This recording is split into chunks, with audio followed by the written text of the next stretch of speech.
que quando eu voltei da escola, a mamãe disse que não ia ter mais escola por causa da Covid. E daí eu comecei a chorar e eu não gostei nada disso. Porque, tipo, eu ia me afastar dos amigos e da escola. Daí depois eu não sabia o que, tipo, eu ia fazer, se eu ia ainda ter escola ou se não. E daí teve outro dia também que eu perguntei pra mamãe no avião, por que todo mundo tá usando máscara? Daí ela disse por causa da Covid. Porque a gente tava voltando de viagem e a Covid tinha acabado de começar. E a gente ficou na pandemia, né?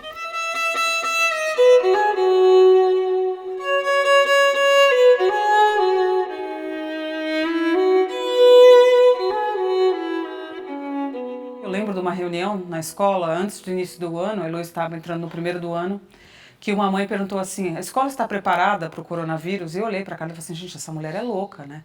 Assim, o que ela está pensando? E daí a gente foi numa viagem no carnaval e quando a gente voltou no carnaval, já tinha o primeiro caso aqui no Brasil. E as pessoas já estavam usando máscara no avião, aí eu sabia que ia ser um ano difícil, que ia ser um problemão. Porque você tinha uma total ausência de informação de um ponto de vista médico, de um ponto de vista de negócio, de um ponto de vista de sociedade, do que fazer. Tinha um pânico instaurado. A última foi em 1900, a gripe espanhola, né? Ninguém tem memória disso. E toda vez que a humanidade passa por alguma coisa que é um grande experimento, tem acertos e tem erros, né? A pandemia, ela mostrou muito claramente quais são as desigualdades que a gente tem na sociedade. Seja desigualdades raciais, desigualdades econômicas, desigualdades de acesso à saúde. E uma que para mim ficou muito premente é o quanto que esse cuidado geral recaiu sobre as mulheres. A pandemia ela mostra como deixar as crianças ou a infância como um todo sob os cuidados das mulheres, num momento no qual as mulheres já têm que dar conta do plano público, igualmente como os homens são cobradas exatamente nos mesmos lugares que os homens, elas têm que sustentar, muitas vezes são chefes de família, mais de 50% das famílias brasileiras é chefiada por mulheres, e desse total a gente ainda tem uma proporção muito grande, em torno de 34%, que elas são as únicas provedoras. Então, você tem a mulher ali ocupando um lugar central na família, de sustento, e, ao mesmo tempo, a ideia de que a infância é responsabilidade dela. E quando participam outros agentes sociais, maridos, outros parentes, eles estão ajudando essa mulher e não fazendo a parte deles com uma responsabilização igual. E aí você fecha toda a rede que permite mais ou menos que essa coisa funcione, que é a escola, são os parentes próximos, e você confina, perde as redes de babás, de creche, de tudo, e essa mulher ainda tendo que trabalhar virtualmente ou tendo que trabalhar nos subempregos, que a gente sabe que também faz parte da nossa população, essas pessoas que têm que ir à rua para ganhar seu sustento, enfim. Então, aí a pandemia, ela revela a fragilidade de uma estrutura que está fadada ao fracasso, que é deixar sobre só um gênero, uma parte da população, a responsabilidade sobre a infância, e aí a gente vai ver o colapso, e esse colapso passa pelo aumento de violência doméstica, porque é onde a coisa foi virando um caldeirão, fora o adoecimento, né? O adoecimento, as depressões, né? Os quadros clínicos muito agravados por conta dessa impossibilidade de resolver essa equação, né? Assim, eu tenho uma situação super privilegiada, eu moro numa casa que tem jardim, eu consegui ter pessoas para me ajudar. Agora, você pega e simplesmente vira e fala assim um dia, olha, a gente vai desligar as escolas e se vira, é de uma crueldade, é de uma... É uma piada assim, vamos fechar as escolas, mas vamos deixar as crianças dentro, né? Porque o que a gente vai fazer? Você lembra do seu aniversário que a gente fez na televisão? Aquele que a gente fez no Zoom, lembra? Não. Não lembra? Com a Ana? Que a vovó entrou no Zoom. Não. Não lembra? Não.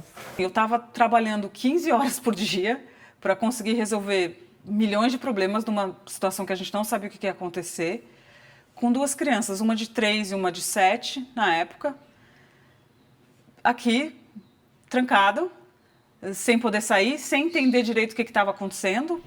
Eu tenho muitas corujas de brinquedo e todas elas gostam de verde. A Lucy sofreu muito, acho que ela sofreu bem mais que a Heloísa. Ela tem 3 anos, né? Ela fez 3 anos na pandemia, a gente fez o aniversáriozinho por Zoom. E para ela tinha algumas dimensões que eram muito complicadas. Ela não conseguia entender porque do dia para a noite ela parou de ver o mundo e ela começou a ficar dentro de casa com um grupo de 5 pessoas, que era quem ela via dia sim, dia não. Ela não saía, a gente às vezes ia andar de bicicleta, alguma coisa assim. E ela começou a ter fobia social. Ela via qualquer pessoa que não fosse essa pessoa do núcleo duro daqui de casa, ela se escondia, ela não queria falar, ela tinha medo e demorou um bom tempo para ela entender que a coisa tinha voltado um pouco ao normal. Ela ainda carrega um pouco disso na personalidade, vai ser uma coisa que ela sempre vai ter, né? A Heloísa estava indo para o 1º ano, que é quando ocorre a alfabetização, né? Ela já era silábica, já era alfabética, já estava quase lá, chegando lá.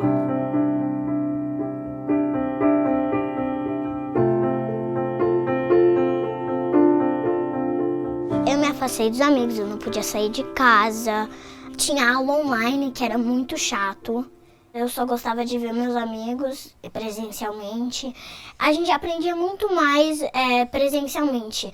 E, tipo, online a gente não aprendeu muita coisa durante a pandemia. Porque, tipo, no 1º e no 2º ano tava na pandemia.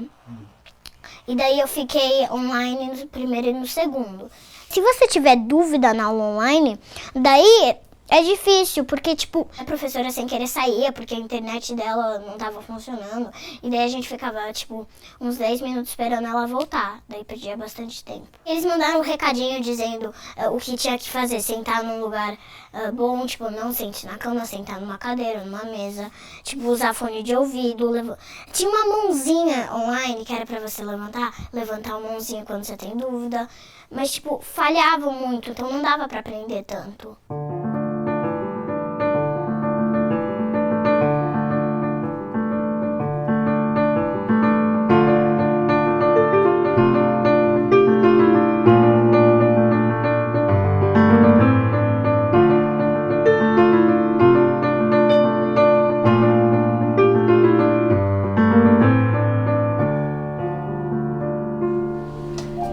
E as constelações, filho? Olha só, esse é um desses. Esse também. Vê o que parece. Eu já sei. Dinossauro. Não, Unicórnio.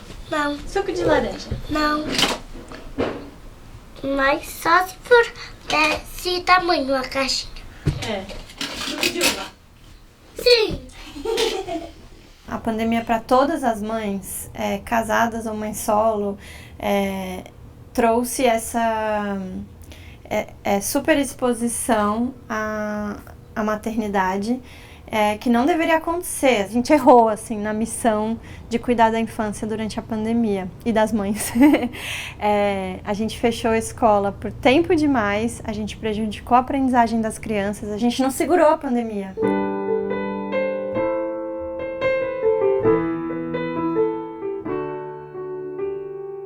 A rotina dentro de casa era muito intensa, porque eu tinha um filho de 2 anos. Então tinha que cuidar dele, fazer comida, cuidar da casa. E acabava que eu, muitas vezes, cuidava dele o dia todo e conseguia fazer a pesquisa só à noite. E aí, noite adentro, né? Por várias noites. Então, por exemplo, eu tinha só um computador. Eu tinha que escolher entre meu filho ficar lá na aulinha online, que ele odiava, então foi uma escolha fácil, ou eu trabalhar, porque como é que eu ia fazer as duas coisas ao mesmo tempo?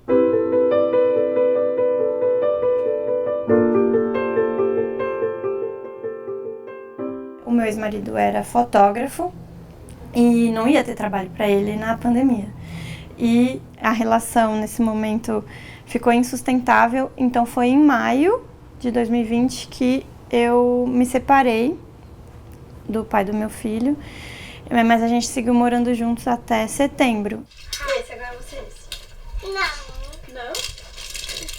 mas eu vou ser mais rápido que eu acredito que é. Então vai. 3, 2, 1, já! Ah, venci! Não, eu venci! Mas eu fui mais rápido. Naquele momento mais apertado da pandemia, eu não tinha ajuda, porque eu não achava certo submeter alguém ao risco, né, de pegar a Covid.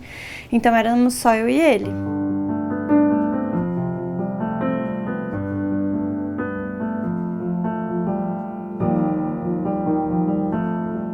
Você tem um filho pequeno, você quer usar o banheiro, não tem ninguém pra você falar, fica aí um pouquinho que eu vou ali tomar um banho, fazer cocô, qualquer coisa assim. E aí não dá, porque você tem que pegar a criança, descer pra portaria pra poder buscar. Então, são coisas que parecem muito simples, mas que se tornam grandes dificuldades. Se você for de classe média, classe alta, tiver uma vida, né, com apoios, redes de apoio, etc., dá pra ser mãe com mais leveza. Mas na pandemia era impossível.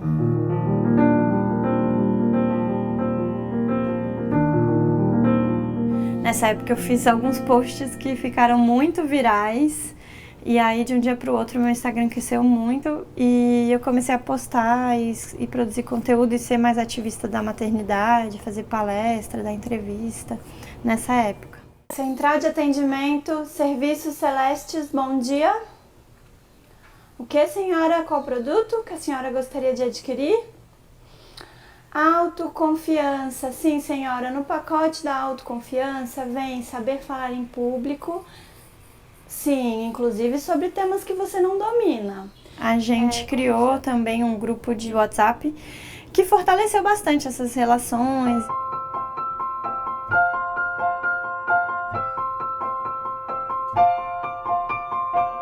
Olha, eu acho que todas as mães do meu grupo de mãe solo separaram na pandemia ou logo depois da pandemia.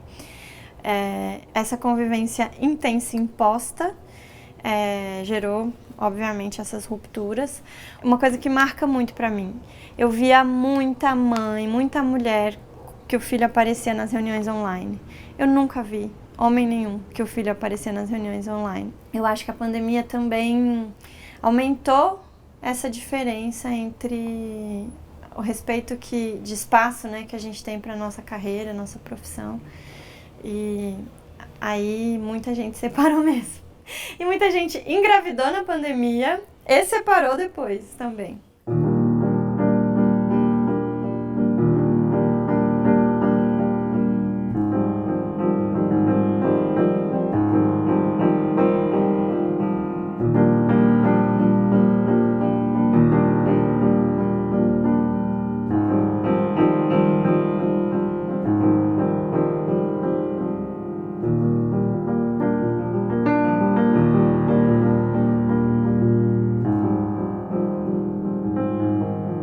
Eu perguntei, doutora, tá tudo bem? Ela, tá tudo bem. Eu falei, meu caso é sério? Ela, não é tão sério não. Eu falei, precisa de cirurgia?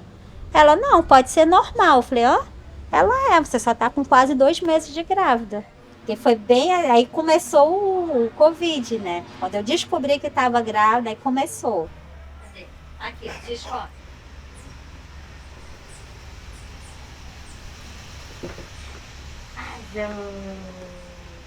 Eu fiquei grávida em janeiro, eu já estava grávida, só que eu não sabia.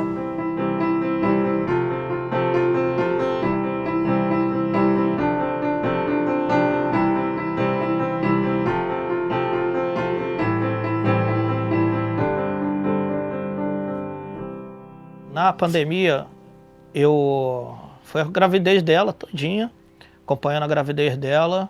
Fiquei apreensivo porque eu não estava trabalhando. Chorava muito, porque eu ficava imaginando, eu sem trabalho, ele também, ele tinha acabado de sair do trabalho. Aí pra mim foi um desespero. O último final de semana que ele trabalhou, já fechou tudo. Eu falei, meu Deus, e agora? Na Kombi, vamos lá na Kombi.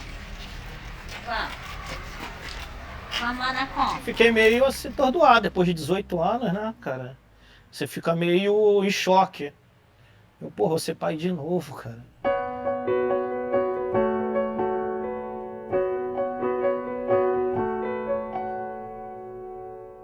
Vem, Vinícius. Dá uma saidinha, né?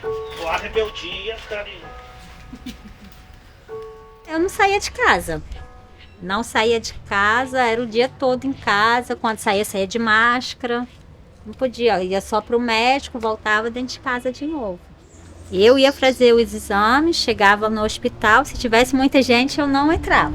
Ficava esperando até diminuir um pouco, aí que eu entrava, porque eu tinha muito medo do Covid. Nossa, eu morria de medo, até não tanto morrer por ele. Aí eu voltava, chegava em casa, tinha que tomar banho, trocar de roupa, botar máscara, até porque o pai do Miro, se a gente chegasse da rua, fosse no quarto, ele não falava com a gente. Tinha que tomar banho, trocar de roupa, porque ele tinha muito medo do Covid. Entre minha mãe e todo mundo aqui, meu pai foi o que mais ficou, mais paranoico. Eu acho também a mídia também, deixou muita gente paranoica.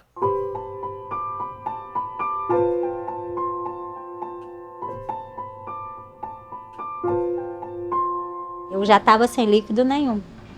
Ela falou que tinha que ser às pressas, porque senão ele morria. Aí fiz a cesárea, ele nasceu e tá aí. Hoje, lindo e maravilhoso, meu filho, né, filho? Né, neném?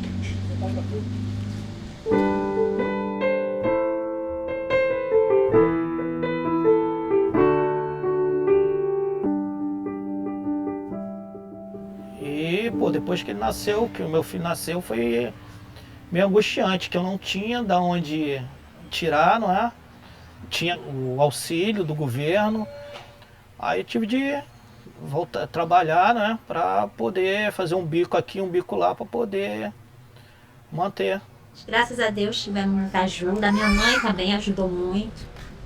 Minha mãe, minha amiga também, que é a madrinha dele, ajudou bastante. Graças a Deus que ele, é o que eu falei, ele é muito abençoado. Porque todo mundo contribuiu um pouquinho e para mim é uma experiência que eu não... é muito boa. Eu não sonhava em ser mãe, né? Mas maravilhoso. Ele para mim é tudo. Tudo.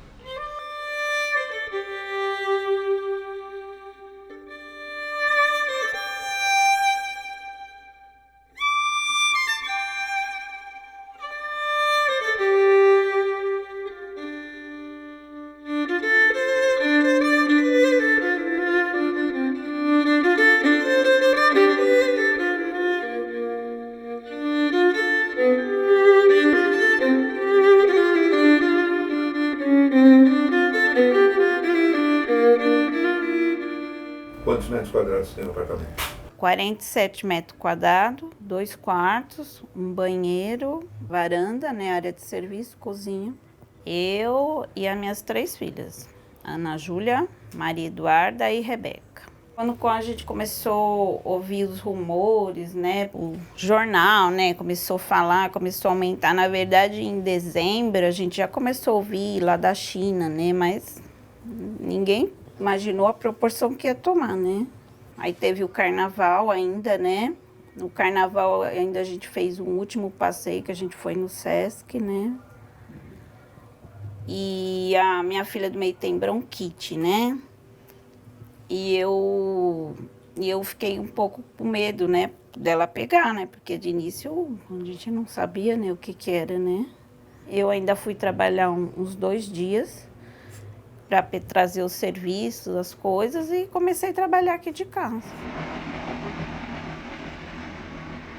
Aí minhas filhas falaram, mãe, eu não quero ir para a escola, eu tô com medo, né. Ai, acho que a gente vai morrer, não sei o que. Eu falei, não vai acontecer nada disso. Aí eu fiquei meio sem ação naquela semana. Ou eu mando pra escola, ou não mando, sabe? Porque eu não tava preparada, né? Eu só tinha o meu notebook, né? Aí eu consegui um notebook com o pai delas, né? Do meio, e eu comprei um. Na Santa Ifigênia eu fui, comprei um pra mais velha, né? E a menor usava o meu, né? Aí no horário de aula eu não trabalhava. Quanto tempo vocês ficaram fora da escola? 1 ano e eu acho que uns 5 meses. Eu não conseguia me concentrar direito nas aulas, porque a professora, ela ensinava de uma forma que eu não entendia, sabe? E no 4º ano eu tava ruim, e aí no 5º fez eu ficar pior, que aí fez eu repetir de ano. E pra você, Maria? Foi bom É? O que você gostou? de ficar em casa. Ela gosta de ficar em casa. Ficava brincando com a minha irmã. E você, Rebeca? Foi pra escola ou não? Pouquinho. Pouquinho. Com um ano, né? Sem escola.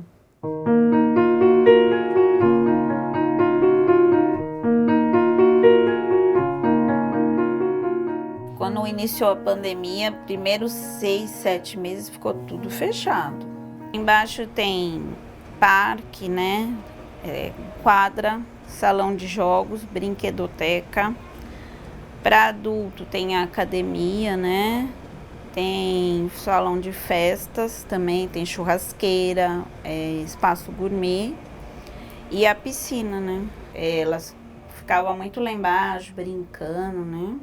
Aí depois dos 6 meses começou a liberar algumas coisas, né? Depois de uns 6, 7 meses, aí liberava assim a piscina, começou a liberar de 1 em 1 hora, assim por família, né? Descia, ficava 1 hora, era 1 por família o horário.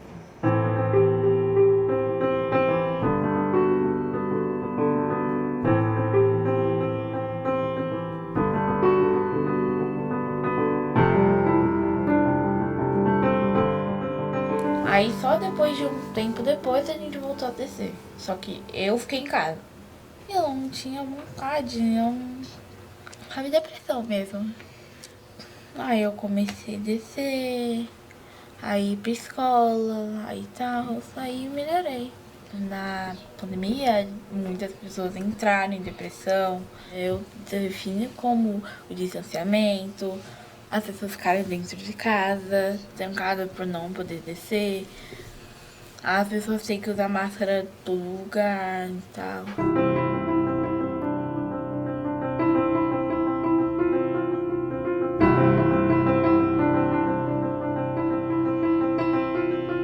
E às vezes a gente descia ali no fundo, né? Porque ficou tudo fechado, mas a área lá do fundo era aberta, né? Aí eu descia às vezes com as pequenas para elas correrem um pouco, tudo, né? Mas ela nunca queria ir, era muito difícil. Depois da pandemia eu arrumei uma psicóloga, né? Que ela ficou um tempo. Aí depois a psicóloga acabou, a história mudou para Santa Maria e ficou muito longe, entendeu?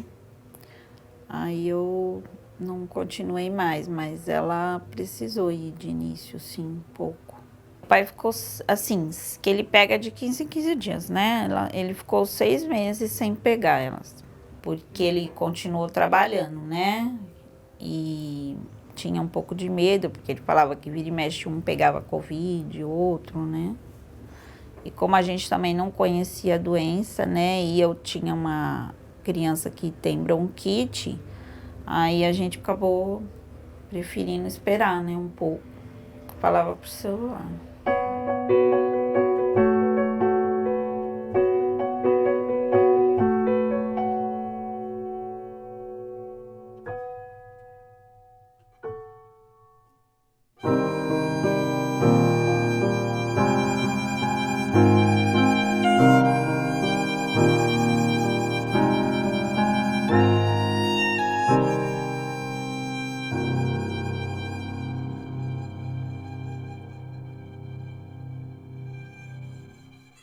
Veio essa tragédia, que foi o que aconteceu com a Covid, e a gente sentiu que tinha uma necessidade de falar sobre esse assunto, não só com as crianças, mas os adultos também. O núcleo da história surgiu com o Pedro, quando ele, conversando com a Teresa, que é a filha dele, encontraram uma lagarta morta e as crianças acharam que era um absurdo, que ninguém estava ligando para a lagarta morta, então elas mesmas propuseram de fazer um enterro, de fazer a cerimônia, e rolou isso, assim, a história veio baseada em fatos reais, de um real funeral da lagarta.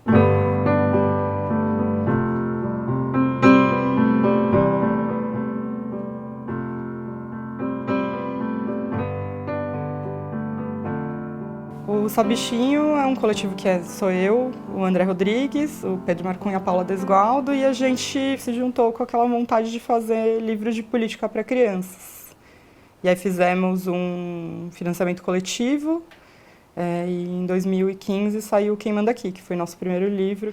Depois veio A Eleição dos Bichos, que é um livro que fala sobre o processo democrático, né? Mas fazer um livro que a gente pudesse falar sobre o luto e propor, né, questões, não fechar demais o assunto, mas colocar lá o que pode acontecer, de que maneira a gente pode sentir isso, para dar ferramentas para os adultos poderem conversar com as crianças e para os próprios adultos refletirem a respeito, né? Porque ali no final de 2020 era um tema que estava muito latente, que precisava muito ser conversado, e quando a gente propôs essa ideia de falar sem rodeios, ela gostou muito, as editoras, né?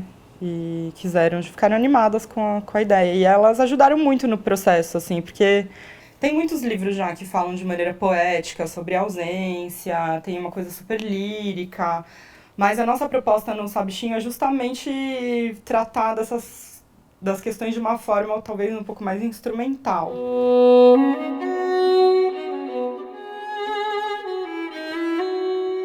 livro, ele começa já com a lagarta morta. A gente tem uma personagem, uma menina que serve para introduzir a gente ao mundo dos insetos.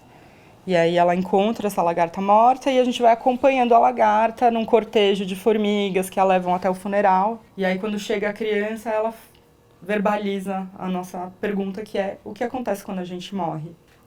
E aí depois os outros insetos entram e cada um dá a sua teoria. Ah, minha mãe falou que a gente vira estrelinha.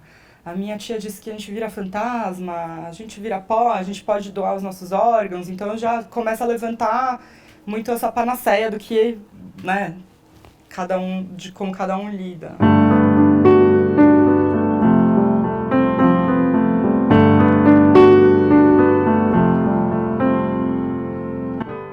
A paleta de cores foi uma coisa que me tomou muito tempo, assim, porque esse livro é um livro já que só pelo tema, né, por ser sobre insetos, ele tem tons mais terrosos e verdes e uma paleta mais calma, né, nesse sentido. Ela não é muito vibrante. Vocês tiveram retorno das crianças?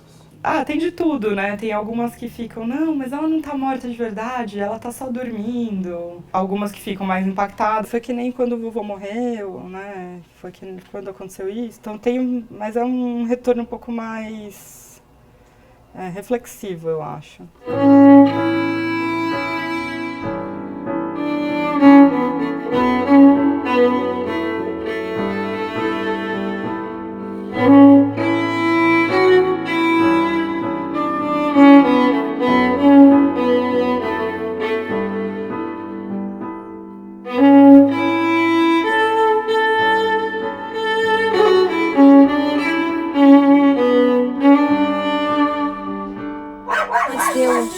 Na pandemia eu era muito criança. De bom ela me trouxe amadurecimento, porque depois que a gente tem nossos filhos, muda o pensamento. Muda muito o pensamento de um pros outros. Então, toca aqui, ó, toca assim, toca. Vou comer a barriga. Tô uma barriga bem grande pra mim comer. Essa barriga tá cheia? O Heitor nasceu tá vazia? Em 2019, no finalzinho do ano. E a minha bebê, ela nasceu na pandemia mesmo, que foi em 2021 agora. Quando eu tive meu primeiro filho, eu morava na rua com meu ex-marido. Então foi bem difícil. Quando eu estava grávida da minha filha, eu também estava na rua. E assim vocês ficavam na pandemia? Mas sempre foi assim, todo mundo junto. Eu acho que no começo eu não estava aqui. Eu me chamei. Mas sempre foi assim. Mas depois que eu vim pra cá, eu tinha notebook. Eu expulsei a Steph de casa porque eu não aceitava o namoro dela com esse rapaz, né? Tampouco meu coração estava certo, né? Não deu certo. A Steph apanhou muito desse rapaz. Com a separação da Stephanie, ela voltou para casa. Aí ela voltou com o Heitor, gestante, e ela. Eu tava morando sozinha e como eu tava já com dilatação desde os meus 6 meses, ela achou melhor vir pra cá pra não correr o risco de eu ter o bebê em casa. Eu precisava ir no hospital toda vez, porque eu sentia muitas dores quando eu tava grávida. Ela podia ter nascido prematura.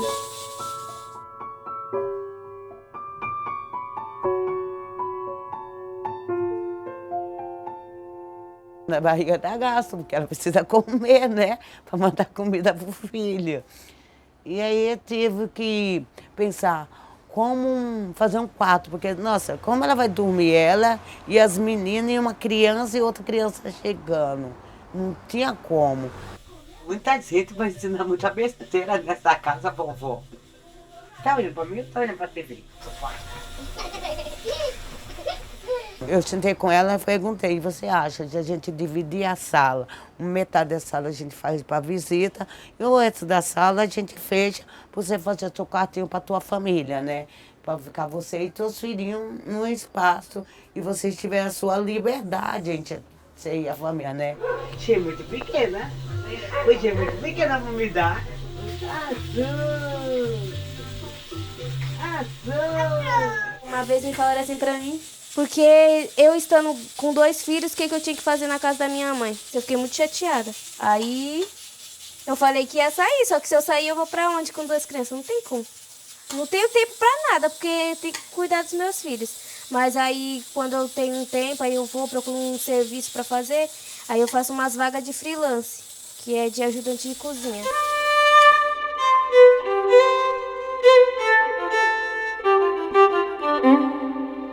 Então minha prioridade sempre vai ser meus filhos, então eu gosto de sair com eles. No Parque do Ibirapuera. Eu gostava muito de ir. As coisas sempre tiveram aí, a gente sempre parou no farol e viu crianças pedindo, a gente mas sempre teve uma negação muito conveniente, né? Com a pandemia, isso veio à baila de uma forma inegável, a gente teve que se haver com o que quem não sabia teve que assumir, né? Porque tinha uma questão da fome, tinha uma questão da solidariedade, e a gente viu que os grupos que moram em comunidades, moram em favelas, muitas vezes se organizaram de um jeito muito mais solidário do que grupos de classe média, média alta, que já tinham uma outra visão mais individualista, né?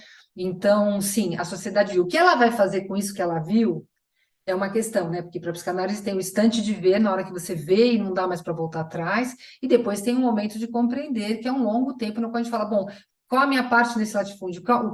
O que isso diz de mim? Qual a minha responsabilidade com isso? Ou não? E depois um instante de concluir, na hora você fala, bom, então a gente vai agora pensar formas de reverter isso daí. Então, vimos, isso não tenho dúvida. Estamos ainda tentando compreender, espero que a gente tome uma atitude o quanto antes em relação a isso, né?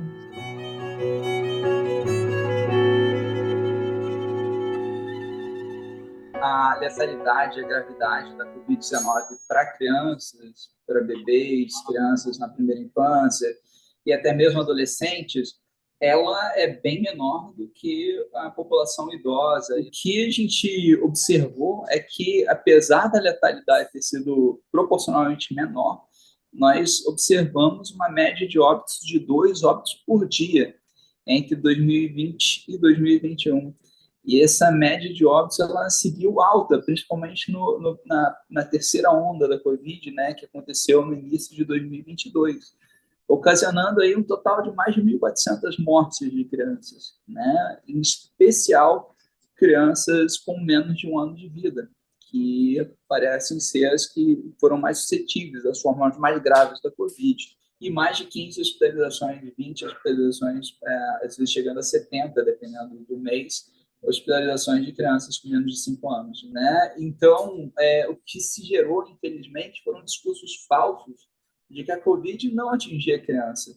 E isso gerou um adiamento, por assim dizer, de ações necessárias governamentais para aquisição e aprovação, né, da vacinação pediátrica contra a Covid. Inclusive, as próprias empresas já entraram com pedido de uso emergencial da vacina pediátrica contra a Covid em vários países e deixou o Brasil entre os últimos a solicitar, né? Uma ação que vem da empresa. Entre toda a retomada de vacinação da população infantil, de uma forma geral, nós esperamos também, e já contamos com isso, e vemos movimentos já de compra, aquisição de vacinas e organização de campanhas de vacinação contra a Covid, incluindo aí a vacinação contra a Covid pediátrica, né? Então, nos enche de esperança saber que isso volta à agenda nacional, volta com força, e esperamos aí que nos próximos meses essa agenda seja efetivamente implementada, né? Porque até nosso último levantamento, em outubro do ano passado, menos de 3% das crianças com menos de 5 anos tinham sido vacinadas contra a Covid, sendo que a vacinação já tinha sido autorizada e a vacinação com o Coronavac, para as crianças a partir de 3 anos de idade, né? E a Pfizer pediátrica, depois que foi comprada, também chegou aos postos, em alguns lugares ficaram sobrando, simplesmente porque o governo não incentivava a vacinação para essa faixa etária. O que a gente viu que ajudou bastante é que a vacinação entre gestantes já conferia a essas crianças alguma imunidade natural herdada, né, do útero da mãe, e isso fez com que o cenário não fosse tão mais catastrófico quanto a gente observou até então. Porque, proporcionalmente, é isso. A gente viu que menos de 1% dos óbitos de crianças foram por causa de Covid, enquanto que 20% do total de óbitos entre os adultos foram por causa de Covid, né? Especialmente entre a população mais idosa. Então, parece que foi mais brando com crianças, mas em se tratando de mortes infantis, que são relativamente raras, foi um número absolutamente inaceitável.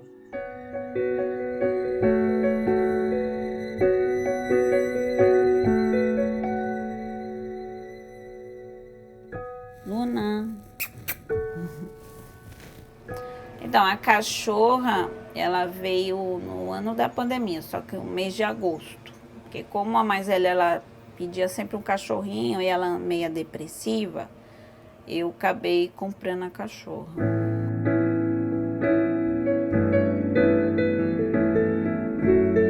De início, elas tinham um horário para dormir, né? Porque tinha que ir na escola no outro dia. Aí bagunçou toda a rotina. Não dormia no horário, não cansava tanto, né? Então o sono era menor. Elas engordaram também, comia mais, né? Durante a pandemia, né? Televisão, elas ficavam muito tempo ou na TV ou celular. Também isso também ajudou a prejudicar na escola, porque você acaba liberando muita coisa, né? Em setembro do mesmo ano eu voltei a trabalhar. Só que eu não ia todos os dias. A gente fez uma escala para não ter muita gente no escritório. Então, um dia ia um dia o outro, um dia o outro. Elas ficavam aqui, mas eu tinha uma diarista que eu continuei, mesmo durante a pandemia, porque não tinha condição de ficar sem ela, né? E ela também tinha 3 crianças, também precisava, né? E o marido dela trazia ela de moto para não ter que pegar a condução e depois vinha buscar.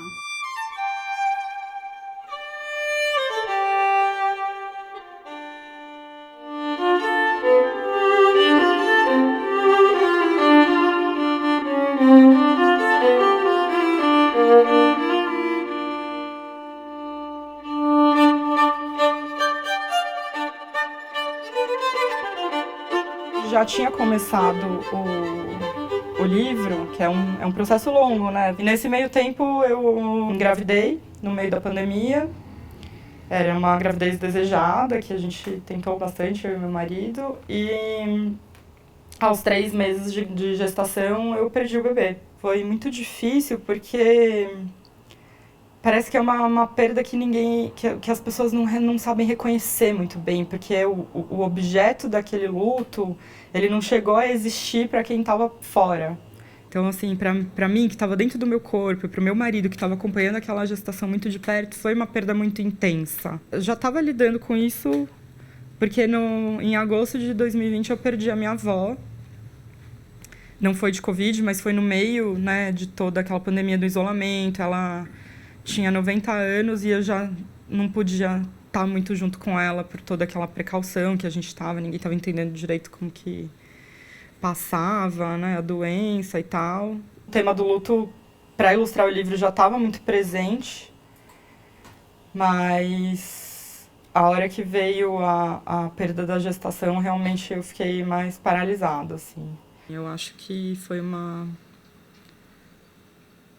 experiência que enriqueceu o livro, mas que foi muito dolorosa. Mas depois de 4 meses eu consegui olhar para o livro de novo e falar, não, eu vou enfrentar esse tema e vou falar sobre isso. Daí a gente fez uma reunião para falar sobre as finalizações do livro, a gente ia conversar com a editora também, e daí reunimos por Zoom os integrantes do coletivo, e a Paula trouxe, né, uma notícia que ela tinha, ela falou que estava grávida. E quando ela avisou que estava grávida, eu falei, eu também estou grávida. que eu consegui de novo engravidar depois de 6 meses da perda gestacional. Eu tive essa outra boa notícia. E veio justamente no dia em que liberou minha faixa etária para tomar vacina. Então foi o mesmo dia que eu soube que estava grávida e me vacinei contra a Covid, primeira vez.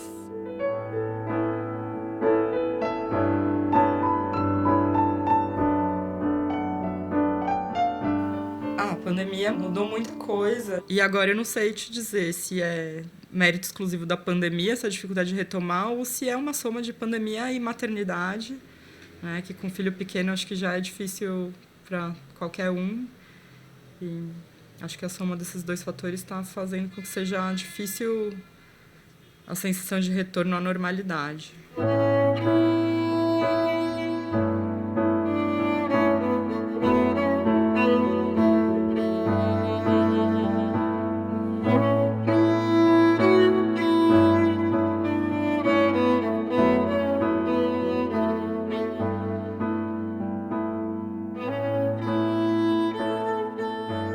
A minha rotina de trabalho foi insana. Insana. A hora que eu paro e penso assim, eu falo, gente, eu não sei como...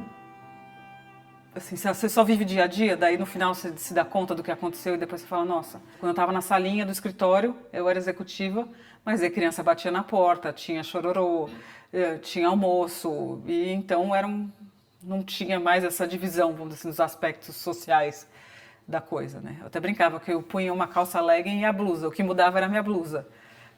Então, assim, se eu tô com a blusa do Zoom é porque eu tô no modo trabalho. Era a única coisa que mudava do dia a dia, era a blusa. O Paul sofreu também, o Paul passou a dar todas as aulas online, né, que foi um impacto menor para ele. Mas eu, no começo, eu falava assim, gente, se esse meu casamento sobreviver, eu mereço um Oscar. E eu pensava isso do casamento de todo mundo, né? Alguns não sobreviveram, o meu sobreviveu. Porque é aquela coisa, você não tem trabalho, você não tem um casal, não tem a família, não tem escola, não tem lugar para nada, é tudo ao mesmo tempo agora junto, sem saber o que fazer. Então é difícil. O sapo, amigo, você nada? O sapo fala, eu nado. O pato ri para o sapo ri para o pato. E a gente acabou contratando a Ana, que é uma professora, que vinha aqui todos os dias de manhã para ajudar no apoio educacional das meninas. Ela ficou aqui 1 ano e tanto. O ano inteiro da pandemia e mais o início de 2021, no mês que as escolas fecharam. O pato vê o sapo vê o pato. O pato nada, ele recita.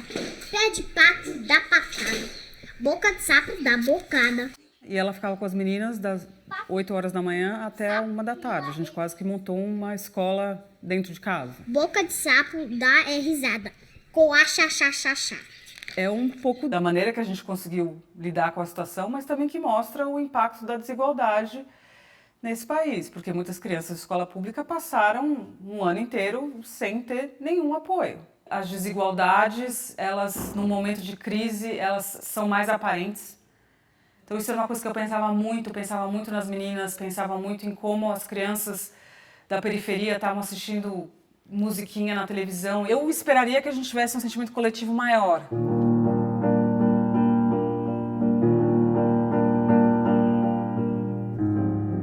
A Ana, ela me ajudava muito, porque, tipo, se eu falhasse da professora e a aula já tinha acabado, eu tirava dúvida com ela, porque ela também prestava atenção, ela ficava no meu lado, né? Mas não aparecia na câmera. Ela também ajudava a Lucy nas aulas online e tudo isso. Depois da aula a gente ficava conversando, fazendo outras coisas, igual a Lucy está fazendo. A gente ficava desenhando e tudo isso. E a sua mãe ficava fazendo o que enquanto isso? Trabalhando. E o meu pai, desde então, ele ainda trabalha online como professor de inglês. A mamãe, de vez em quando, é online, de vez em quando ela vai. Por exemplo, amanhã ela vai viajar para fazer trabalho. Quando ela trabalhava, ela tá no computador, né? Agora, quando ela é mãe, ela fica com a gente.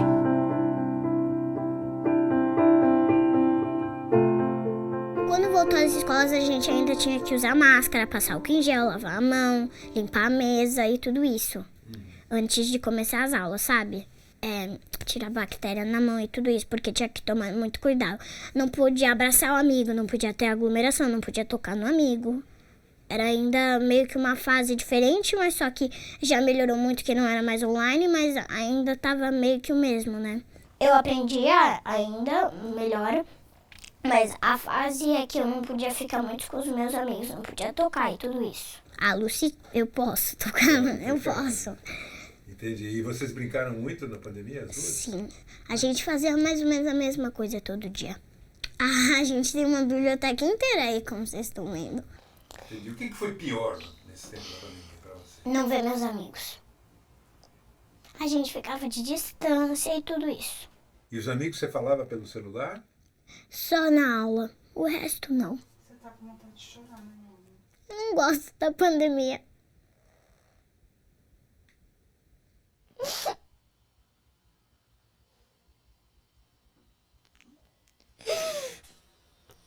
Mas teve coisa boa que aconteceu naquele tempo?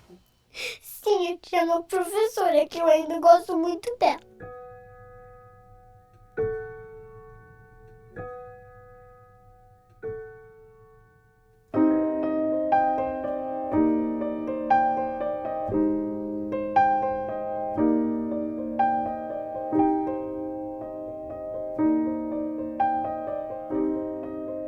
E essa mão é de dinossauro? É uma pata de T-Rex. Ela cabe na minha mão. Meu filho começou a frequentar a escola com 1 ano, frequentou por 1 ano e 1 mês, e aí veio a pandemia. Mas eles são bichos. Cai por, eu matei neles.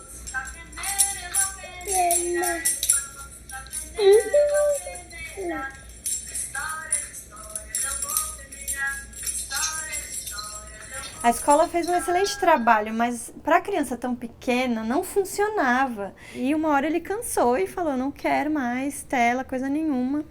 Ele teve uma questão, que ele com 2 anos e meio não usava imaginação, com 3 anos não usava imaginação. Por exemplo, se ele vestisse uma roupa com capuz de dinossauro e alguém falasse, você é um dinossauro, ele ficava muito bravo. Ele olhava para a pessoa e falava, isso é só uma camiseta. Deixa eu pegar meu dinossauro, por favor. Peraí, vem. Olha ele, ó. Olha esse aqui, ó. Qual que é esse? Pilossauro. O que ele faz que é tão legal? Ele cospe ácido. É só se ele se sentir em perigo. Se ele se sente em perigo, não é à toa, né, filha? É, isso aí. Eu já estava observando ele muito para ver como ele ia reagir aos traumas de pandemia, separação. Era uma causa de angústia, assim, de falar, porque meu filho não brinca igual uma criança.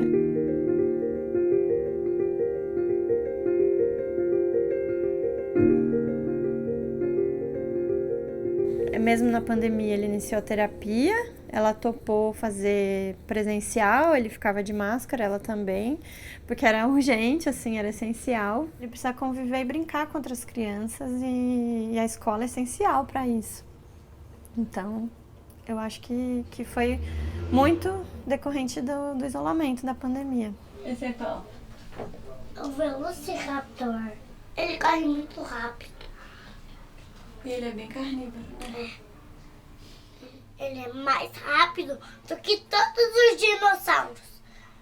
E do que todos os humanos. Esse é mais rápido.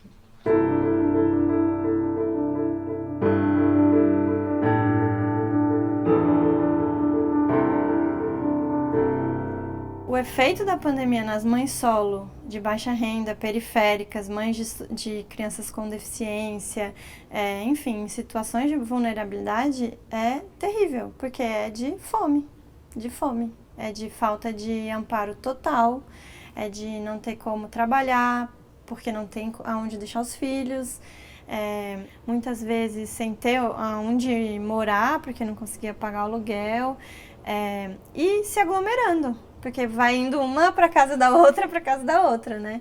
Então, foi um efeito bem perverso da pandemia que a gente sente as consequências dele até hoje.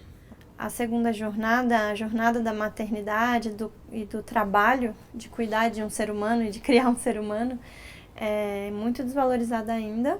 tem a ver com a lógica do país, tem a ver com a atual gestão, tem a ver com tudo que aconteceu durante a pandemia, com as prioridades, né, que foram postas durante a pandemia.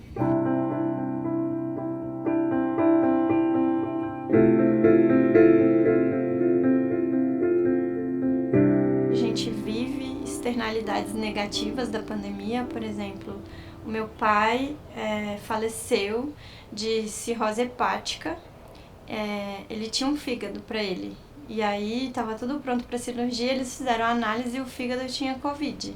E ele não recebeu o fígado e ele morreu. Então a gente conta as mortes da Covid, mas ainda tem um monte de outras que vieram por consequência, né? Então é bom, né, voltar à vida, e é bom voltar à vida tendo refeito a minha vida, né? Eu tenho um novo trabalho, uma nova casa, novas amigas. E pro meu filho, agora ele frequenta a escola no fim de semana, tem contato com outras crianças, então ele tá bem mais sociável, mais feliz, usando muito a imaginação, o desenvolvimento dele acelerou muito. Foi difícil separar na pandemia, ficar tão sozinho, mas que no final das contas foi ótimo para todas nós. A gente se libertou e a gente também se uniu. Querido Santo Antônio, nunca te pedi nada. Não, é sério, eu nunca te pedi nada. Para de me mandar esses trastes. Eu, pessoalmente, prefiro 1000 vezes as minhas amigas mães solo do que um casamento, hoje em dia. Ó, tá bem quente, cuidado, tá bom? Vem. Ó, eu fiz o ovo do jeito perfeito que você mais gosta. Que eu dobrei pra você poder enxergar a comida que tá embaixo.